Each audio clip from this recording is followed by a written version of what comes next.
राजा अमरेंद्र का जन्म एक ऐसे वंश में हुआ था जो अपनी बुद्धिमत्ता और साहस के लिए प्रसिद्ध था।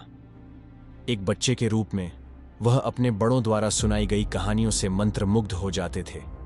देवताओं और नायकों की कहानियां, सम्मान के साथ लड़ी गई लड़ाइयां और न्याय के नाम पर किए गए बलिदान। अपने पिता राजा देवव्रत की देखरेख में उन्होंने न केवल युद्ध की कला सीखी बल्कि शासन की सूक्ष्मताओं, निष्पक्षता के महत्व और करुणा की शक्ति को भी समझा।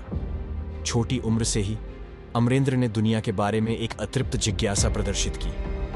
वह महल के बाग में घूमते हुए हर फूल, हर हवा की फुसफुसाहट और मंदिर की दीवारों पर उकेरी गई हर प्राचीन शिलालेख के बारे में पूछते थे। उनके शिक्षक उनकी तीव्र बुद्धिमत्ता और सीखने के प्रति उनकी अडिग दृढ़ता की प्रशंसा करते थे, जबकि आम लोग उनमें एक ऐसे भविष्य की आशा देखते थे जहां न्याय और आशा की जीत होगी। राज परिवार के विशेषाधिकारों के बावजूद युवा राजकुमार विनम्र रहे। महल के गलियारों में उनकी करुणा की कहानियां गूंजती थी, चाहे वह एक किसान की याचना हो या एक यात्रा करने वाले व्यापारी की परेशानियां। अमरेंद्र ध्यान से सुनते थे और बुद्धिमत्ता के शब्दों के साथ जवाब देते थे, हमेशा एक कोमल मुस्कान के साथ जो उनके दिल में जलती दृढ़ता को छुपाती थी। अमरेंद्र के जीवन का एक महत्वपूर्ण मोड़ तब आया जब राजा देवव्रत बीमार पड़ गए। साम्राज्य हालांकि समृद्ध था, अपनी चुनौतियों के साथ था। प्रतिद्वंद्वी राजाओं ने उपजाऊ भूमि पर नजरें गड़ाईं और अनैतिक तत्वों ने पीढ़ियों से सावधानी से बनाए गए शांति को खतरे में डाल दिया। बुद्धिमान राजा के बहुत कमजोर होने के साथ नेतृत्व का भार युवा अमरेंद्र पर आ गया। यह एक आग की परीक्षा थी।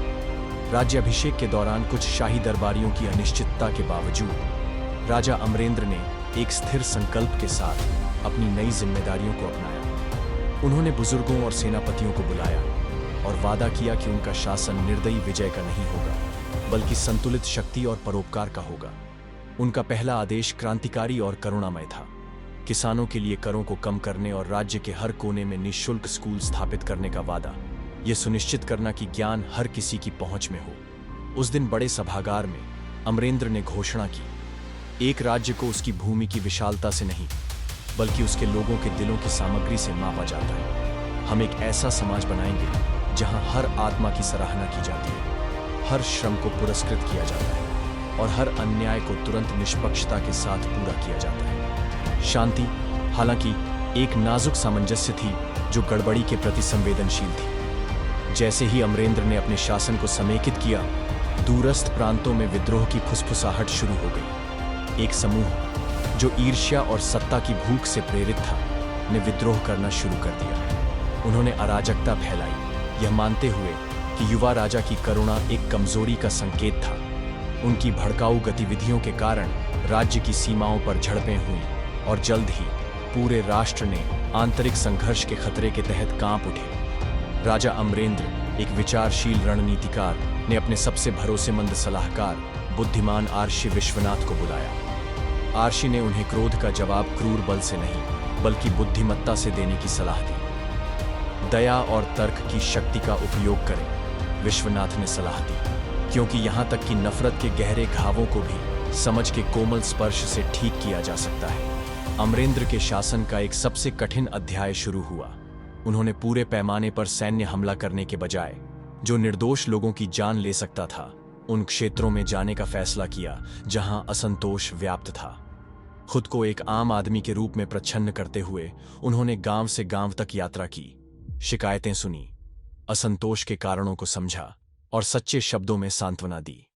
उनकी उपस्थिति ने लोगों में आशा जगाई, जिन्होंने महसूस किया कि उनका शासक एक दूर का राजा नहीं था बल्कि उनमें से एक था जो अपने लोगों के बोझ को अपने कंधों पर उठाता था।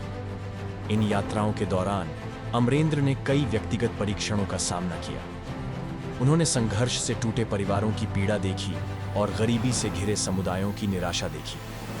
फिर भी हर आंसू जो उनके कंधे पर गिरा, उसने उनके संकल्प को और मजबूत किया कि वे स्थायी शांति लाने के लिए काम करेंगे। एक यादगार मुठभेड़ में उन्होंने एक गरीब परिवार को उनके साधारण घर को पुनर्निर्माण करने में मदद की और वादा किया कि उनके शासन में कोई भी अकेला नहीं छोड़ा जाएगा। जैसे ही विद्रोह बढ़ा, विद्रोही ताकतें, जो कथित करुणा की अधिकता से निराश हो गए थे, एक पूर्व रईस के नेतृत्व में एकजुट हुई। निर्णायक टकराव का क्षण पवित्र नदी सरस्वती के किनारे आया, जहां विद्रोही अपनी स्थिति मजबूत कर रहे थे और युद्ध की तैयारी कर रहे थे। केवल हथियारों से ही नहीं, बल्कि लोहे की दृढ़ संकल्प से भी सुसज्जित राजा अमरेंद्र ने अपने वफादार सैनिकों को युद्ध के मैदान में नेतृत्व किया। एक नाटकीय टकराव में जो पीढ़ियों तक याद रखा जाएगा। सेनाएं संध्या के रंगों से रंगा आकाश के नीचे मिली। युद्ध की आवाजें, तलवारों की झनझनाहट, घोड़ों की दौड़ और योद्धाओं के जोशीले नारे ने हवा को भर दिया। फिर भी अशांति के बीच अमरेंद्र की रणनीति स्पष्ट थी। दुश्मन को निष्प्रभावी बनाना बिना अपनी आत्मा को दागदार किए, उन्होंने युद्ध की अराजकता के बीच विद्रोही नेता के साथ एक समझौते की मांग की। एक दुर्लभ शांति के क्षण में दोनों आदमी नदी के किनारे मिले। अमरेंद्र की आंखें दुख और संकल्प से भरी हुई उनके प्रतिद्वंद्वी की आंखों से मिली। एक स्थिर आवाज में उन्होंने उन्हें हथियार डालने और रक्तपात के बजाय एकता पर बना भविष्य को अपनाने का आग्रह किया। राजा के साहस और निष्ठा से प्रभावित होकर विद्रोही नेता ने संकोच किया। एक संक्षिप्त विराम जिसने सुलह की शुरुआत को चिह्नित किया। यह महसूस करते हुए कि उनके अपने लोग उतना ही पीड़ित थे जितना कि संघर्ष के दूसरी तरफ के लोग, उन्होंने एक संघर्ष विराम पर सहमति व्यक्त की। एक ऐतिहासिक शांति निर्माण क्षण में दोनों पक्षों ने अपने हथियार रख दिए, यह समझते हुए कि सच्ची जीत विभाजन के घावों को भरने में थी। महान लड़ाई के बाद राजा अमरेंद्र ने अपने राज्य के पुनर्गठन पर ध्यान केंद्रित किया। संघर्ष विराम न केवल संघर्ष का अंत था, यह एक बड़े परिवर्तन की शुरुआत थी। राजा ने हर बड़े शहर में परिषदें स्थापित की, यह सुनिश्चित करते हुए कि आम लोगों की आवाजें क्षेत्र के शासन में सुनी जाए। उनके बुद्धिमान प्रशासन के तहत सड़कों का निर्माण राज्य के हर कोने को जोड़ने के लिए किया गया था। सांस्कृतिक त्योहारों ने कलाकार, दार्शनिकों और विद्वानों को दूर दूर से आकर्षित किया। मंदिरों और सार्वजनिक पुस्तकालयों का निर्माण ज्ञान और आध्यात्मिकता के मंदिरों के रूप में किया गया था। आर्थिक पुनरुद्धार तेजी से हुआ, व्यापार मार्गों को फिर से खोल दिया गया और एक समय के निष्क्रिय बाजार रंगों और वाणिज्य की आवाजों के साथ फिर से जीवंत हो उठे। सुधार हालांकि चुनौतियों के बिना नहीं थे। कुछ क्षेत्रों में भ्रष्टाचार और पुराने रंजिश कभी कभी फिर से उभर आते थे, लेकिन अपने वफादार अधिकारियों और अपने लोगों के अटूट समर्थन की मदद से राजा अमरेंद्र ने दृढ़ता और करुणा के मिश्रण के साथ हर झटके का सामना किया। उनके न्यायिक सुधारों ने सुनिश्चित किया कि हर नागरिक, चाहे उसकी स्थिति कुछ भी हो, कानून के तहत निष्पक्ष व्यवहार प्राप्त करे। एक विरासत जो उनके शासन के बाद भी याद रखी जाएगी। फिर भी एक सुधरे हुए राज्य की सफलताओं के बीच राजा अमरेंद्र एक गहरे रहस्य से परेशान थे। अपने निजी क्षणों में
राजा अमरेंद्र के शासनकाल को एक महत्वपूर्ण मोड़ के रूप में याद करते हैं। उनकी कहानी एक अनुस्मारक के रूप में कार्य करती है कि सच्ची नेतृत्व में न केवल शासन करना शामिल है, बल्कि सेवा करना और एकजुट करना भी शामिल है।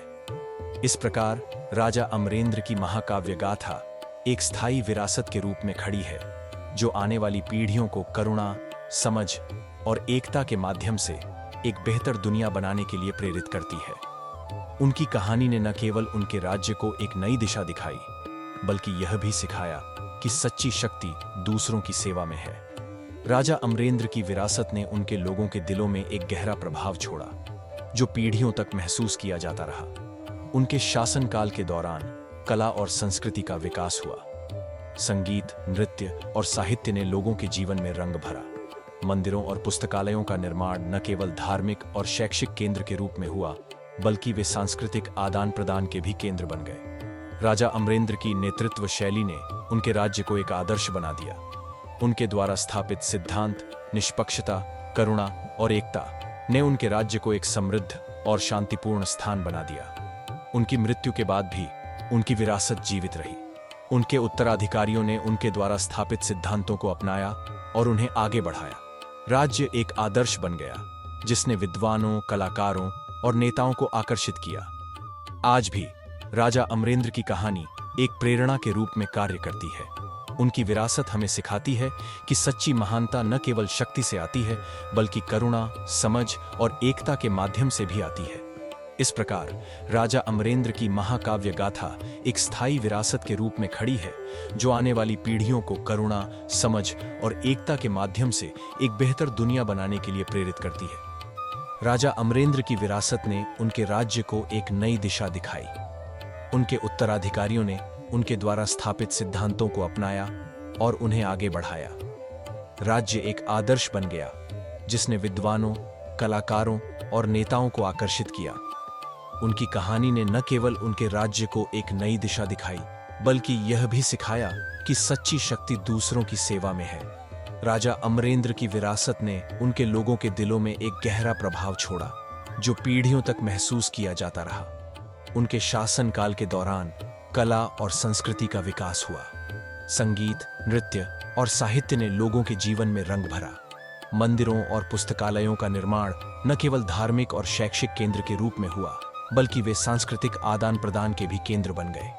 राजा अमरेंद्र की नेतृत्व शैली ने उनके राज्य को एक आदर्श बना दिया। उनके द्वारा स्थापित सिद्धांत, निष्पक्षता, करुणा और एकता ने उनके राज्य को एक समृद्ध और शांतिपूर्ण स्थान बना दिया। उनकी मृत्यु के बाद भी उनकी विरासत जीवित रही। उनके उत्तराधिकारियों ने उनके द्वारा स्थापित सिद्धांतों को अपनाया और उन्हें आगे बढ़ाया।